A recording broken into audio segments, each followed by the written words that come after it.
Hello, मैं doctor Anjali. तो चलिए आज इस वीडियो में हम बात करेंगे विटामिन D3 के बारे में, विटामिन डी के बारे में कि वो बच्चों में, न्यूबॉर्न बेबीज़ में क्यों दिया जाता है और जिसके क्या कारण होते हैं। तो सबसे पहले विटामिन डी हमें क्यों देना है, इस टॉपिक को मैंने क्यों चुना, क्योंकि विटामिन डी दो बहुत ही इंपॉर्टेंट काम करता है बच्चों की बॉडी में, इवन एडल्ट की बॉडीज़ में भी।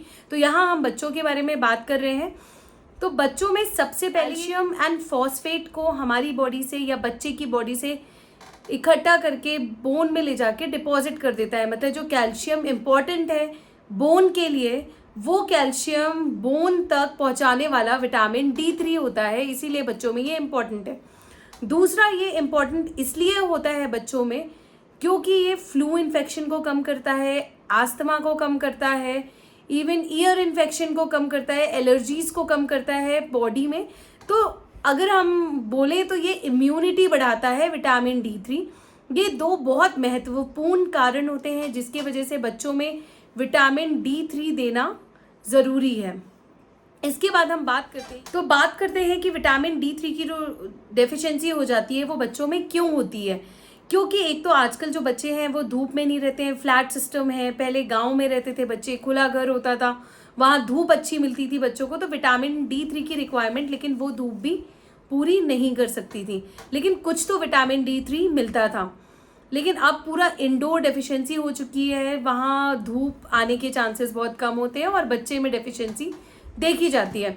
दूसरा कारण होता है कि जो एक्सक्लूसिव ब्रेस्ट फीडिंग कराते हैं मदर्स, सिर्फ माँ के दूध में विटामिन D3 नहीं मिलता, तो उन बच्चों में भी ड्रॉप्स को रिकमेंड किया जाता है। इवन फार्मूला फीड अगर आप कराते हैं उसमें विटामिन D3 रहता है, लेकिन उतनी मात्रा में, क्योंकि अगर आप एक लीटर डेली के हिसाब से अगर बच्चे को फार्मूला फीड कराएंगे तो बच्चे की वो विटामिन D3 की जो रिक्वायरमेंट है डेली की वो पूरी होगी। तो आगे हम बात करते हैं कि वो क्या सिम्टम्स है या विटामिन D3 की कमी की वजह से आपके बच्चे में क्या देखा जा सकता है। जैसे बच्चा क्रॉलिंग स्टार्ट करेगा, जो सही समय होता है बच्चा उस समय पे नहीं करेगा, बच्चा चलना लेट स्टार्ट करेगा, मतलब जो बच्चे की माइलस्टोन्स होती हैं बच्चा लेट अचीव करेगा। फिजिकल माइलस्टोन्स, जो कि शारीरिक माइलस्टोन्स बच्चे की होती है, वो बच्चा लेट स्टार्ट करता है।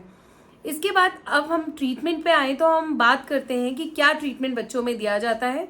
सबसे पहले सनलाइट की बात करेंगे तो बच्चे को धूप में ले जाना बहुत ज़रूरी है। किस समय ले जाना है और कौन सी UV रेज देनी है। तो जो सनलाइट होती है वो दो टाइप की होती है, UVA एंड UVB। जो हमें बच्चे को देनी है या जो हमारे लिए भी ज़रूरी है वो UVB होती है, जो कि सुबह 10 बजे से लेके दोपहर के 3 बजे तक 10 AM to 3 PM वाली धूप में होता है, जिसमें आपके बच्चे को लेके आपको जाना है। इसके बाद जो डेली बच्चे की रिक्वायरमेंट होती है वो 400 इंटरनेशनल यूनिट होती है 1 साल तक। तो जो विटामिन D3 का ड्रॉप आता है, जो आपके डॉक्टर आपको रिकमेंड करते हैं, उसमें ऑलरेडी ड्रॉपर रहता है जो 1 ml का होता है। तो जो 1 ml होता है वो 400 इंटरनेशनल यूनिट की रिक्वायरमेंट को कवर करता है। तो वही 1 ml का डेली ड्रॉप आपको अपने बच्चे को विटामिन D3 के लिए देना है। अगर आप अपने बच्चे को स्वस्थ रखना चाहते हैं तो विटामिन D3 डेली दें। आप ये ना सोचें कि हम ऊपर का कुछ दे रहे हैं या हमें तो सिर्फ माँ का दूध ही देना है, विटामिन D3 नहीं देना है, ऐसा कुछ नहीं है। विटामिन D3 आपको बच्चे को देना बहुत ज़रूरी है। कोई भी फीड आप करा रहे हो, फार्मूला फीड करा रहे हो, ब्रेस्ट फीडिंग करा रहे हो, आपको अपने बच्चे को 1 साल तक 400 इंटरनेशनल यूनिट यानी कि 1 ml of vitamin D3 drop per day के हिसाब से बच्चे को देना है। Thank you so much.